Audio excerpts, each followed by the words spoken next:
Shalom and good day all. This is Healing29 back again through manga I have recently read through.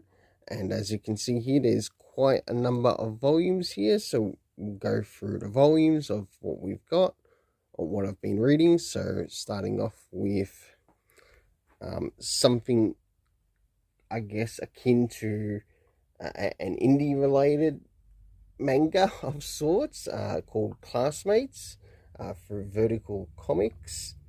And of course this focuses on, of course, the LGBTQ story type of stories, but you do actually see straight couples as well. But this one sort of focuses on, I guess, a bit of a bi relationship. So it's, oh yeah, and it's a legit bi relationship, not like the crap that Tom Taylor put out with the Son of Kal-El crap. Of course, we have Kimono Jihen, which is also called Monster Incidents, and we follow the story of Kabani, and of course the group of people that he works investigating monster incidents to. Him later on also with him and other characters receiving like additional training to become better fighters against monsters that they might encounter, and also solving cases. So I really enjoyed reading through this, all 9 volumes. There is more volumes to the series, and I really hope I'm able to collect them all, as I've enjoyed it. Next is something that you might have seen go up in my shorts, and that is the area of Atom, the beginning.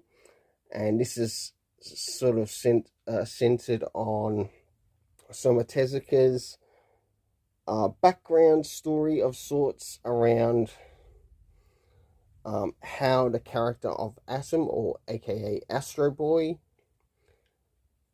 came to be. If it's one thing I'd really want to sort of like probably call out of the bag, I'm not really fond of the story. It is very interesting because we get to see like a backlog of the story characters, or a background of the story characters.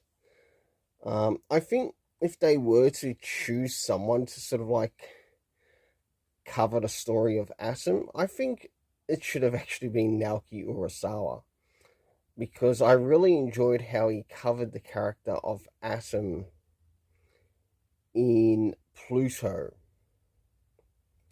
But yes, this is just one of the iterations that centers around Atom.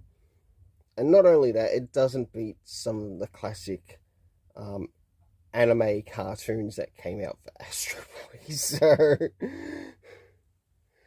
next we have Kino's Journey. Now, this is actually one, if anything, it's the animated series of this that actually got me to pick up the manga to this series. And I've been interested in picking up the manga for a while, but I never got the time to sort of like, okay, check out the series thoroughly, and if it was something that I wanted to actually check out. Now, in this particular story, we do end up meeting a male by the name of Kino, who ends up meeting a female person who we don't actually know their name, but he ends up doing something in a situation that saves her life, and in the process, she takes up the name Kino.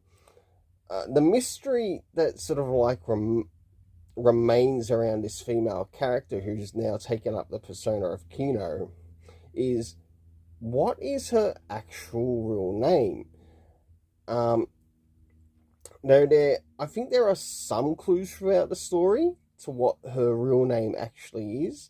Yes, you do get to see her in a way getting teaching of how to become a bit of a firearms expert,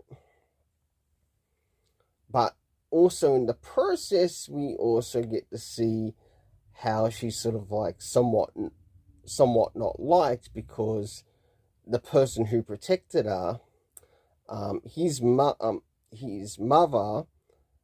feels that she got him killed on purpose, only to do what she did. So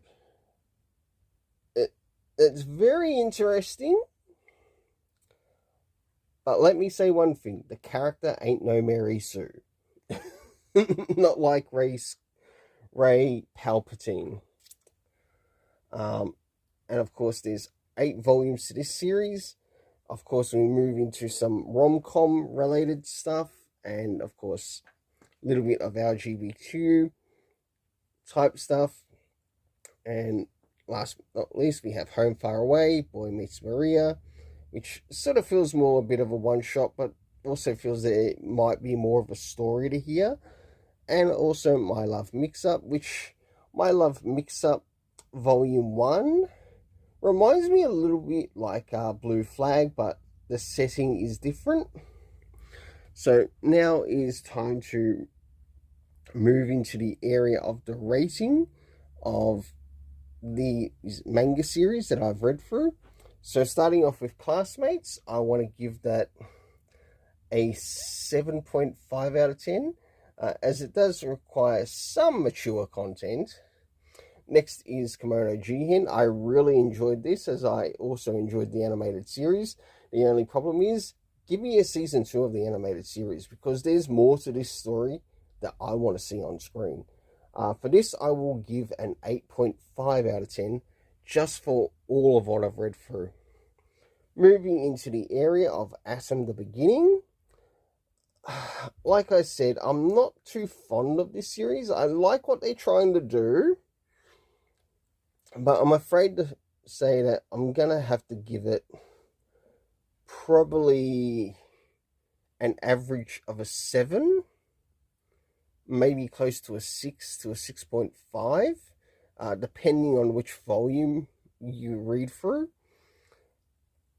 Moving into Kino's Journey. Kino's Journey is something I really enjoyed, and I did like the story of exploration in the story. One thing additional in the story, not only do you get to learn that this character has a past which links to someone who saved her life, but she also goes traveling to sort of like new places, and you get to see how each place is different than the other. One thing that I sort of wish was sort of included in this, with the latest animation version of this, it actually introduced a bit of a moving city of sorts, and I would have liked to have seen that story in this, because I feel like it would actually suit this universe to which the writer has, or which the storyteller has done in this. Now, I would like to watch some of the older animated series, or the animated related stuff and related to Kino's Journey. But for overall, I did enjoy it, an 8 out of 10. Next is Home Far Away, to which I will give a 7 out of 10. Boy Meets Maria, very interesting story, 7.5 out of 10. And of course, My Love Mix-Up, 7.5 out of 10. Until then, let's keep it colourful and have yourself an awesome day.